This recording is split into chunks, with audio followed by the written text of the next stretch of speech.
So this is the new Marvel Legends Warbird Target exclusive figure that dropped today on July 21st, 2024 for celebrating 85 years of Marvel. It comes in a new package box art, the rectangular box with the window. Looks really nice, I like it. The side has art and the back has art, but there is no read up on the back anymore. So she is on the super articulated female body mold, and it comes with everything you can think of here.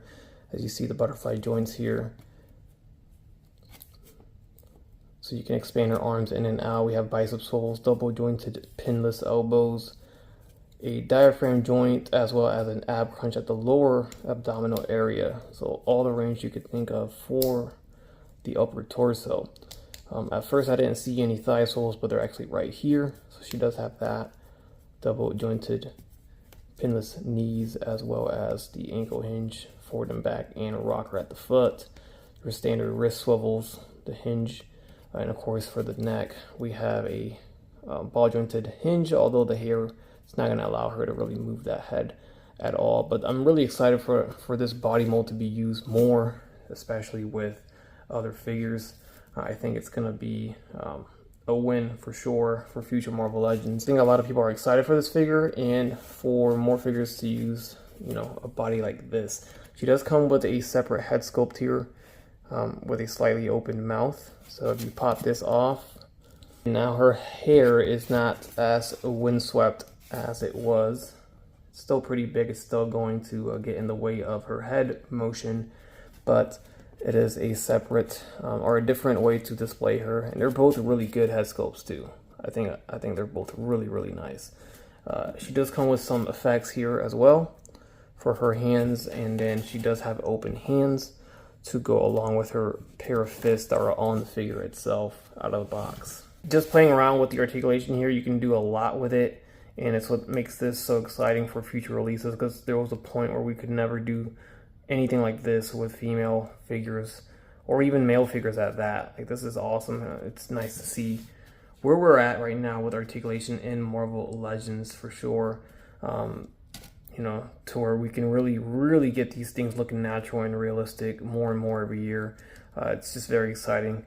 There's a lot of female characters that they're gonna have to go back and redo because they were just on really poor body molds that they kept using for a long time, for years and years. They just keep reusing those old female body molds that were just not very good.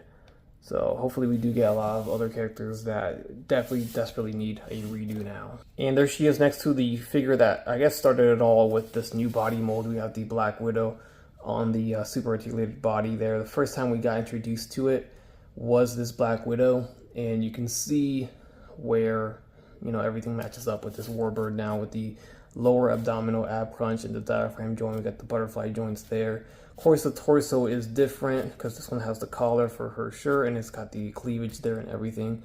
And then the thigh swivels are in different positions too. So it's not like a one-for-one reuse of it, but it definitely used some parts of, you know, the super articulated body mold from Black Widow, which we all know and love, and it was also a Target exclusive. So so far Target's been getting all the love when it comes to these super articulated females, but these two are both home runs. I gotta say, they're both really good figures. Wasp, just to get another female figure here that I recently acquired from the 2-pack with Ant-Man, which is old now, I guess, all things considered, but I haven't been keeping up to date too much with the most recent releases until now, so bear with me. But there they are. You can see she's a little bit taller, at least Wasp is. Go ahead and throw in the Giant Man there too as well while I'm at it. Next to another female figure that isn't on this body mold, but shares some similarities there with the bicep swivel there and the double jointed elbows. But it's still a damn good figure, even though it's not on this super articulated body. It's Elektra for sure. She does not have the lower ab crunch. Again, missing a few points there that Warbird does have, but nonetheless, still a great figure. Alright, so this was super quick. I didn't want to make this super long because this figure has been reviewed plenty of times already. I just want to kind of get a video out there and talk about this new release because I picked her up today on release day, and I think she's really cool, so I figured I'd talk about her a little bit and show her off and my thoughts too on the figure.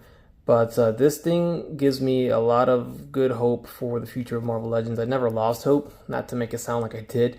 I still believe every year they produce better Marvel Legends than the year prior. It just keeps getting better and better, and this is evidence of that right here. This figure looks fantastic, and I hope we see more of this for sure. Very excited for what's to come. This whole 85th anniversary series is great too. They're doing a good job with all these releases. So anyways, let me know your thoughts down below, and I'll catch you guys on the next one. Bye.